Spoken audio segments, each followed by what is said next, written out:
한스 모겐소랑 케네스 왈츠는요, 국제정치에서 전쟁은 필연적이라고 봐요. 이거 무서운 말 아니야, 굉장히? 필연이 뭐예요? 필연적이다. 반드시 그렇게 될 수밖에 없다 이 말이야.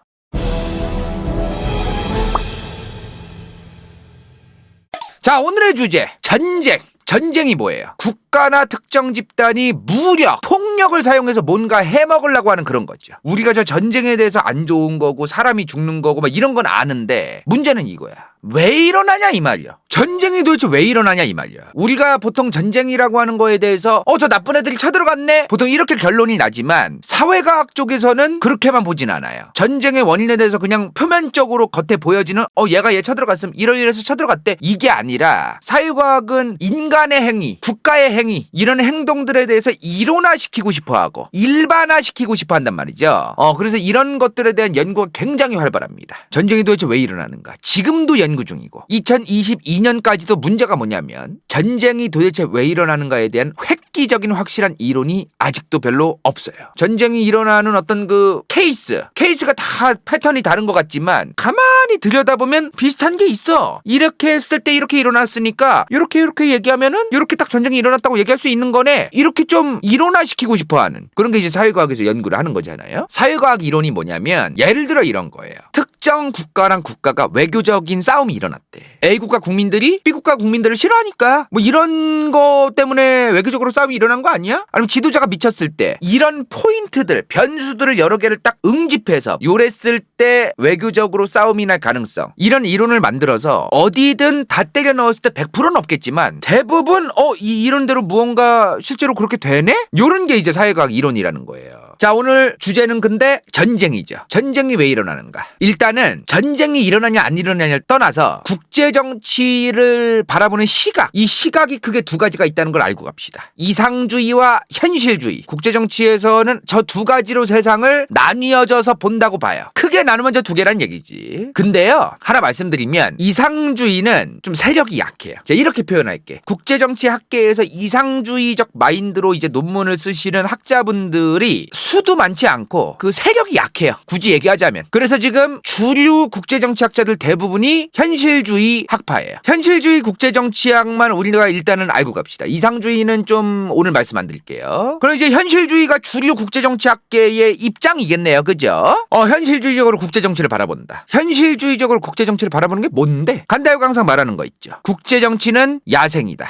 자, 국제정치는 야생이다. 우리가 조금 요 단어를 좀 써봅시다. 무정부 상태. 무정부 상태다. 그럴 리가 있느냐? 좀 지구에 얼마나 정부가 많은데 왜 무정부 상태냐? 무정부 상태가 뭐죠? 경찰도 없고 행정도 없고 정부도 제대로 없고 뭔가 구심점이 될 수 있는 교육을 해주는 것도 없고 도와주는 것도 없고 복지도 없고 제도도 없고 그게 무정부 상태죠. 국제정치는 지구는 경찰도 없고 개판이란 얘기야. 이런 거를 전제로 깔고 현실주의자적 관점으로 국제정치학자들이 본다는 거예요. 현실주의적 관점을 가진 국제정치학자들은 대부분 저걸 전제로 깔고 이 세상을 바라보고 있다. 이 말이야. 이상적인 그런 거 다 때려치워라. 현실적으로 지금 지구가 완전히 야생이고 완전히 그냥 유목민족들 다 설치고 다니고 지금 총칼 없으면 뒤지기 일보 직전인 그런 상태인데 무슨 이상주의로 지금 세상을 바꿀 수 있겠느냐. 주류 국제정치학계가 그런 식으로 세상을 바라보고 있다는 겁니다. 예를 들어 마키아벨리 아시죠? 이런 사람들도 굉장히 피도 눈물도 없는 그런 마인드를 가진 사람이잖아. 정치학에서는 저 마키아벨리가 굉장히 중요해요. 엄청 중요해요. 저 군주론 쓴 사람이. 근데 저 양반 자체가 현실주의자다 이런 얘기보다도 마키아벨리뿐만 아니라 성악설 얘기했던 토마스 홉스 뭐 이런 사람들 있잖아. 요런 사람들의 사상이라던가 이런 게 믹스가 되면서 현실까지 오고 현재까지 오면서 현실주의 국제정치학 같은 내용이 정립된 겁니다. 근데 이 현실주의 국제정치학이라는 것도 분파가 굉장히 많아. 현실주의라고 해서 딱 무조건 이것만 현실주의 이렇게 얘기할 수 없어요. 현실주의적으로 보는 사람들끼리도 굉장히 의견이 많이 갈리고 다양한 이론이 다르고 뭐 이런 게 다 있다라는 걸 우리는 또 염두에서 좀 들을 필요가 있어요. 근데 대부분 비슷하게 가는 게 있습니다. 현실주의 국제정치학자들이 대부분 비슷하게 생각하는 게 뭐냐면 4가지 정도가 있어요. 국가중심주의, 무정부 상태, 합리적 이기주의, 권력의존성. 국가중심주의가 뭐냐면 어떤 국가든 자기 국가만을 중심으로 하려고 한다는 거예요. 국제정치를. 무슨 UN이나 뭐 특정 어떤 기구나 국제기구나 그딴 거 다 필요 없고 NGO 다 필요 없어. 무조건 우리 국가를 일단은 북한은 중심으로 잡고 국제정치적인 행위를 한다 이 말이야. 유엔에도 나가지 않느냐. 그러긴 하는데 그럼에도 불구하고 유엔 가가지고 뭔 얘기해. 우리나라 짱! 우리나라 최고! 우리나라의 이득! 우리나라가 더 잘 되려면 이렇게 해야 됨. 이거 우리가 반대함? 이건 찬성함? 이러고 있잖아요. 굉장히 많은 국가들이 다들 자기 국가 중심적으로만 세상을 살고 있어요 지금. 두 번째로는 무정부 상태. 아까 초반에 말한 것처럼 국제정치는 야생이다. 경찰도 없고 개털 아무것도 없다. 세 번째로 합리적 이기주의. 이게 뭔 말이냐면요, 이기적인 게 합리적이라고 생각해요. 이거 잘 들어야 돼. 이게 제일 중요해. 내가 볼 때는 대부분의 국가가 자기 국가의 이익만을 위해서 별의별 개수작을 부리고 먼지거리 여러 가지 짓거리를 하는 게 그게 합리적이라고 보는 거야. 우리 국가의 영토를 보존하기 위해서는 저 나라에 피해가 가든 말든, 우리 국가의 안보가 지켜지기 위해서는 저 나라가 개판이 되든 말든, 일단은 우리 국가, 자기 국가의 권력과 주권과 안보와 영토가 보존되기 위해서, 그러기 위해서 최우선적으로, 그것만을 최우선적으로 생각하고 행동한다. 그게 합리적 이기주의예요. 자, 네 번째, 권력 의존성. 권력에 의존한다는 겁니다. 왜? 내가 살아남기 위해서. 내 국가가 살아남기 위해서는 강한 힘, 권력, 힘이 센 국가, 아니면 안보, 국방력, 파워, 이런 거에 의존하는 경향이 굉장히 강하다는 거죠. 솔직히 그거 아니면 의존할 게 없어요. 현실주의적으로 국제정치를 바라보는 사람들은 대부분 저 네 가지는 전제로 깔고 세상을 본다는 거. 자, 근데 오늘의 주제가 뭐죠? 전쟁이다 이 말이요. 전쟁. 전쟁이 왜 일어나느냐. 방금 말한 것처럼 요 네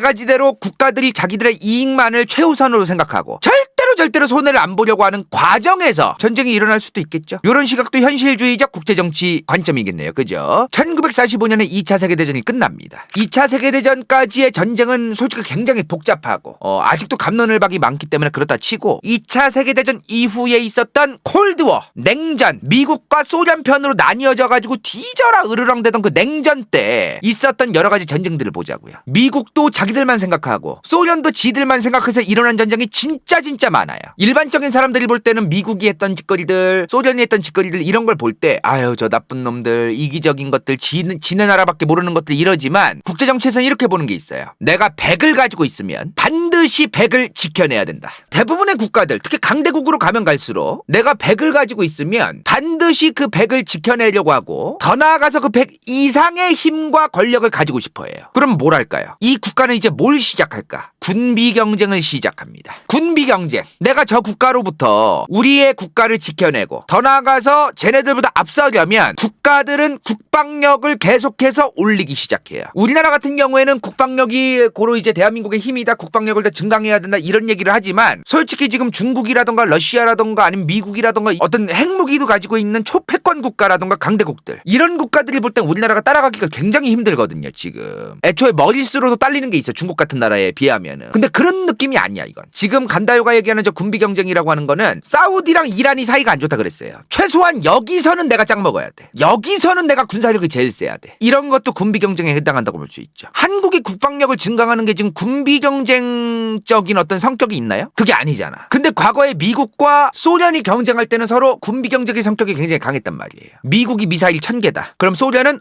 우리는 1001개. 그럼 미국이 우리는 1100개. 그럼 소련이 우린 1200개. 무슨 경매하는 것 마냥 경매하는 느낌으로 이제 계속 올라가는 거야. 막 이런 식으로 군비 경쟁을 이런 식으로 한다는 거예요. 현실주의적 국제정치에 의하면 서로 간의 경쟁은 필연적이다. 왜? 안보 딜레마 때문에. 안보 딜레마가 뭐예요? 자, A국가랑 옆나라 B가 있었어요. 근데 A국가 입장에서 쟤네 뭐야, 옆나라 B가 요새 왜 이렇게 점점 왜 이렇게 세죠? 얘네는 뭐 우리랑 요새 사이가 좋기는 한데 언젠가 쟤네 저렇게 너무 국방력 너무 세져가지고 언젠가 우리 쳐들어오는 거 아니야? 쟤네 무슨 짓을 할지도 몰라. 그러면서 옆나라 B랑 잘 지내고 있던 A가 국방력을 굉장히 급격하게 증강시키기 시작합니다. B가 나중에 쳐들어올지도 몰라.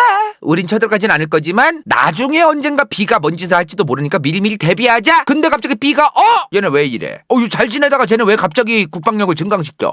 저 새끼 뭔 짓 하는 거 아니야? 우리도 빨리 핵무기 만들어. 일단 서로 안 믿어요. 국가와 국가는 서로 잘 안 믿어. 믿으면 이런 일이 안 생기겠지. 서로 안 믿고 서로 안보 딜레마에 빠져가는 요 과정이 있다는 거죠. 그러다 보면 서로 나중 가면은 원래 잘 지내던 국가들도 괜히 얼굴 붉히면서 혐오까지 생기고, 너네 좋은 말 할 때 빨리 그거 만들지 마 이 새끼. 그랬더니 내정 간섭하지 마 씨부레, 우리가 만들든 왜 니네가 뭐라고 해. 이 새끼들 봐라. 내정 간섭? 방금 전까지 잘 지내던 국가들이 이 꼬라지가 날 수 있다는 걸 우린 알아야 됩니다. 그러다 보면 냉전같이 미국 진영 국가 대 소련 진영 국가, 이런 식으로 이제 갈라지기도 한다는 겁니다. 자, 자, 여기서 다시 한번 돌아와서 오늘의 주제가 뭐예요? 그래서 현실주의 국제정치에서 볼 때는 왜 전쟁이 일어난다고 보느냐? 대부분 방금 전에 다 설명했는데 불확실성에서 오는 불안함이라고 봅니다. 불확실성에서 오는 불안함. 인간관계는요, 내가 내 친구를 만날 때는 믿어야 돼요. 내가 사업을 할 때도 파트너를 믿어야 돼요. 내 엄마 아빠, 내 가족, 내 친구, 내 동창, 내 후배 다 믿어야 돼요. 안 믿으면 슬퍼져요. 이 세상에 혼자 있는 것 같아. 아무리 내 주변에 사람이 많아도 내가 인스타 팔로워가 10,000명, 1,000,000명, 1,000,000명이 있어도 그중에 내가 정말로 믿고 의지하고 모든 얘기를 할 수 있는 사람이 단 한 명도 없으면은 인간이 외로워. 굉장히 외롭다고. 그래서 우리는 인간관계 속에서 그런 외로움을 싫어하고 또 믿을 사람을 찾으려고 난리를 치고 살아요. 근데 국제정치에서는 서로 외로움이 없어. 외로움을 왜 느껴? 5,100만 명이나 있는데. 옆 나라는 10억이 넘게 있는데. 그러다 보니까 서로 안 믿으면 되는 거야. 그냥 굳이 쟤랑 친하게 지내야만 하고, 쟤 없으면 막 친구가 너무 보고 싶어, 나 저 나라랑 우리나라는 친구 국가야, 쟤랑 절교하는 거 너무 속상해, 이런 인간적인 관계가 절대로 아니라는 거예요. 국가와 국가는. 우린 이걸 인지할 필요가 있어요. 국제정치에서 국가가 어떤 느낌이냐면요, 저 지도 보이죠? 국가가 한두 개가 아니네. 저 국가들은, 대부분의 국가는 전부 다 나르시시즘에 빠져있고, 자아도취에 빠져있고, 이기주의에 빠져있고, 자기만 사랑하고 자기 혼자서도 살아갈 수 있고, 수많은 주변 사람들이 나를 공격할지도 모른다는 피해망상 의식에 빠져있어요. 대한민국 5,100만 인구가 다 이런다고 생각해봐. 세상 꼬라지 어떻게 될 것 같아요? 개판 나는 거야, 개판. 나르시시즘에 빠져있으니까 지만 잘났다고 할 것이고, 이기적이고 지밖에 모르는데 나르시시즘에 빠져있고 자아도취에 빠져있으니까 착한 척하고 남을 돕는 척해서 나 착하지 얘들아 빨리 나 봐줘 이지랄 고 막상 까보면 안 착하고, 그리고 누군가가 나를 공격할지 모르는데 피해망상에 빠져있으면 자기 집을 무슨 방공호 마냥 꾸민다던가 칼이나 총 들고 다니면서 너네 진짜 너 나 공격할 거잖아 이 개새끼 너 막 이러고 댕기고 막 거의 막 정신 나간 거 마냥 막 그러고 댕길걸요. 막 지금 여기 보고 있는 것 같지 않아요? 지금 지구가 그렇다는 걸 알아야 된다는 거야. 지금 내가 말한 이 말도 안 되는 이 세상이 이 지구의 국가와 국가라는 걸 우린 인지할 필요가 있어요. 아닌 것 같아. 느낌은 아닌 것 같지만 다 껍데기로 지금 감춰놔서 그런 거야. 저 지구에 보이는 저 국가들은 대부분 다 그래요 지금. 그걸 우린 인지할 필요가 있다는 거야. 국제정치학자 중에 현실주의학자로서 대표되는 두 명이 있어요. 한스 모겐소, 케네스 왈츠. 이 두 사람이 굉장히 중요합니다. 한스 모겐소랑 케네스 왈츠는요, 국제정치에서 전쟁은 필연적이라고 봐요. 이거 무서운 말 아니야? 굉장히. 필연이 뭐예요? 필연적이다. 반드시 그렇게 될 수밖에 없다 이 말이야. 꽤 많은 국가들이 자기 국가의 국민 아니면 정부 아니면 독재자도 자기가 독재를 계속 헤쳐먹든 그러려면은 국가가 유지돼야 돼요. 근데 그 국가가 유지된다는 게 뭔데? 생존입니다. 국가가 생존하고 이어지고 남겨지고 살아남아야 된다는 얘기거든요. 그러려면 필요한 게 뭐예요? 민심을 얻는 것도 있고 그 국가의 국민들이 잘 사는 것도 필요하겠으나, 일단 다른 국가 외부의 위협으로부터 자기들을 지켜야 돼요. 그게 뭐야? 안보예요. 안보. 안전보장. 지금 지구에 보이는 이 국가들 보면은 과거에 해온 전력이 있어요. 쳐들어왔었고 침략했었고 엄청나게 광활한 영토를 유지했었고, 지금은 줄어드는 국가도 있고 늘어난 국가도 있고 별의별 나라가 다 있죠. 역사가 인간의 삶을 대변해주고 있지 않습니까? 자, 예를 들어 A 국가랑 B 국가 둘 다 으르렁거리고 있었어요. 그리고 총칼을 둘 다 들고 있었어. 근데 A 국가가 먼저 얘기하는 거야. B 국가야, 나 총이고 칼이고 다 버릴게. 너도 버릴래? 같이 버리자. 그러면 이제 B 국가가 얘기하는 거지. 그래? 그러자. 너부터 버려 대신. 너가 버리는 걸 보고 버릴게. 그럼 이제 A 국가가 얘기하는 거죠. 이 미친 개소리 하지 말라고. 너를 어떻게 믿냐고. 결국 둘 다 안 버리게 되고, 더 나아가서 또 군비 경쟁을 할 가능성이 높아지겠죠. 이런 일들이 근데 이 지구 역사상 너무나 많이 수없이 많이 일어나 왔어요. 몇천 년 동안. 그래서 현실주의 국제정치학자들이 이 국제정치에서 국제협력, 국제기구 같은 게 잘 협력되면서 굴러가기가 굉장히 어렵다고 봐요. 이럴 땐 또 협력 오지게 잘할 때도 있어요. 뭐 예를 들어 A랑 B 둘 다 C를 싫어해. 이럴 때는 그 어느 때보다 둘이 사이가 좋아요. 근데 C를 조졌어. 그 다음엔 또 결국엔 이렇게 된다는 거야. 지금 요새 최근에 동향이 어때요? 미국 대 러시아 플러스 중국 같은 느낌 아니에요? 러시아와 중국이 점점 손을 합하고 힘을 합하는 그런 모양새가 나고 있거든요. 그럼 이제 사람들이 또 이렇게 생각을 하는 거야. 러시아와 중국은 이제 앞으로 계속 친하게 지내겠지? 그렇지 않다는 겁니다. 중국과 러시아도 지금 힘을 합하는 것 같아도 언젠가는 갈라질 수 있다는 거. 그걸 우리는 알아야 돼요. 여기서 이제 이런 얘기가 나오기도 해요. 서로 신뢰를 갖게 하면 되는 거 아닙니까? 어떻게? 도대체 어떻게? 무엇으로 그거를 만들 거냐 이 말이에요. 그게 국제정치학자들도 뒤져라 연구하고 있는 부분입니다. 굉장히 어렵다는 거예요. 그게 국가와 국가가 신뢰를 가지고 5만 가지를 다 서로 그냥 무작정 믿어준다, 그런 관계가 되기 위해서 도대체 무엇을 어떤 방식으로 뭐를 전제로 깔아야 그렇게 될 수 있겠느냐, 이거에 대해서 굉장히 암담한 게 있다는 거예요. 결국에는 현재 꽤 많은 국제정치학자들, 현실주의 국제정치학자들이 전쟁이 일어나는 것에 대해서 신뢰고 자식고 가는 건 택도 없고, 지금 전쟁이 가장 잘 일어나게 되는 그 원인은 이 지구에 경찰이 없고 무정부 상태고 국가와 국가 간의 신뢰가 없기 때문에 당연히 전쟁까지 가게 되는 것이다, 이렇게 보는 시각이 굉장히 많다는 거죠. 지금 간다요가 얘기한 것 때문에 미국을 빠는 사람들이 굉장히 많은 거야. 미국이란 국가가 절대로 다 잘하는 국가가 아니죠. 미국도 문제를 일으킬 때가 있어요. 미국도 무언가 실수를 할 때가 있고 굉장히 그런 일이 많았어. 근데도 미국이라는 전 세계 초패권 깡패급의 경찰 국가가 있어서 수많은 국가들이 함부로 현재의 상황에서 나대지 못한다고 보는 시각이 존재한다는 거예요. 예를 들어 이런 거야. 미국 입장에서 A랑 B가 싸우네? 내가 러시아나 중국을 견제하려면 A랑 B 둘 다 필요하네? A랑 B 둘 다 화해하게만 하고 그냥 A랑 B 둘 다 내버려 둬야겠다. 너네 싸우지 마. 싸우면 둘 다 때 알겠지? 우리가 니네 둘 계속 싸우면은 계속해서 괴롭힐 수도 있어. 그만 싸우고 이제 빨리 화해해. 알겠지? 이런 게 되겠죠. 근데 러시아랑 중국이 없어지면, 러시아와 중국 때문에라도 미국에게 A와 B가 필요해서 A와 B를 함부로 미국이 못 대했던 게 있었다고 치자고요. 근데 만약에 러시아와 중국이 사라지면 저 A와 B는 미국에게 뭐죠? 필요가 없는 국가가 됩니다. 달리 보는 사람들은요, 미국 외의 다른 국가의 입장에서 바라보는 그 현실주의 국제정치학자들은 러시아와 중국 같은 국가가 있어주는 게 지금 현재 누구 편에 안 서거나 아니면은 미국 같은 강대국에 좀 빌붙거나 가깝게 지냄으로써 그 혜택을 받을 수 있는 기회가 생기는 거다, 이렇게 보는 학자들도 있어요. 중러가 있기 때문에 미국으로부터 혜택을 받을 수 있는 그 콩고물이라도 받을 수 있는 기회가 생긴다라고 보는 시각도 있다는 거예요. 우리는 지금 중국이 사라지길 원해요. 러시아도 미워하는 사람들 많죠, 최근에. 그러나 그 국가들이 있음으로 해서 우리가 혜택을 받는 것도 없는지는 찾아볼 필요가 있어요. 이건 예를 든 거예요, 지금.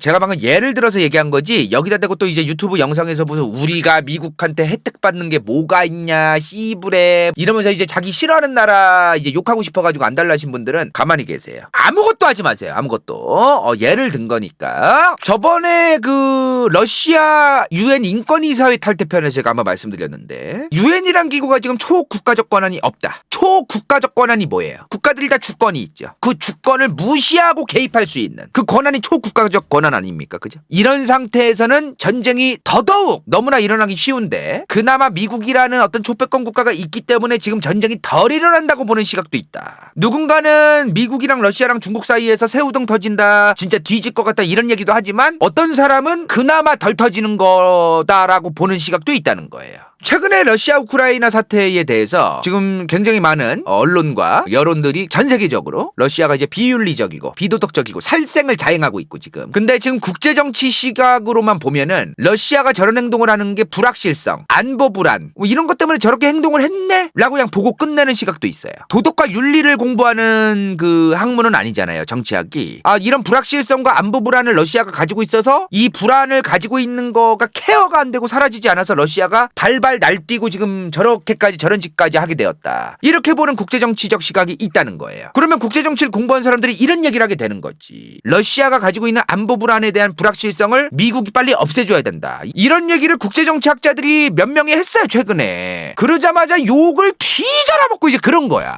전쟁이 당연히 합리화될 수는 없는 거죠. 그러나 국제정치학자들이 자기들의 입장에서 이 전쟁이 빨리 종결되고 없어지기 위해서 국제정치적 방식으로만 얘기한다면 그 말이 틀린 말도 아니긴 해요. 정서에는 안 맞는 게 사실이죠. 전쟁이 일어나는 그 원인 중에 하나가 또 뭐라 그랬어? 이런 안보 불안정성, 불확실성, 불안감 이런 것 때문에도 생기지만 서로 신뢰가 쌓여야 된다 그랬죠. 근데 신뢰가 안 생긴단 말이야. 왜? 모든 국가는 국가 기밀이 있어요. 얘기를 안 하려고 그래요. 서로 속을 몰라요. 도대체 얘네가 뭔 생각을 하고 있는지를 아무도 몰라. 진짜 유추할 수밖에 없고 예측할 수밖에 없고 추정할 수밖에 없어요. 자, 예를 들어 동북아로 가봅시다. 일본이 한국한테 뭐 하지? 중국이 한국한테 뭐 하지? 중국이 하자고 한 걸 딱 보니까 진짜 우리나라 대한민국 GDP 경제 성장률이 막 올라갈 수 있는 막 그런 내용이야. 근데 그거를 신뢰를 다할 수 없다는 겁니다. 도대체 속에 뭐가 들어서 저런 얘기를 하는 건지를 모르거든요. 겉으로는 껍데기로는 이러겠지. 웃으면서 그런 제안을 주다니 너무 고맙잖아 진짜 자기. 어떻게 그런 생각을 다 했어. 우리 당연히 함께 해야지. 그러고서 이제 개사기로 졸라 두들겨.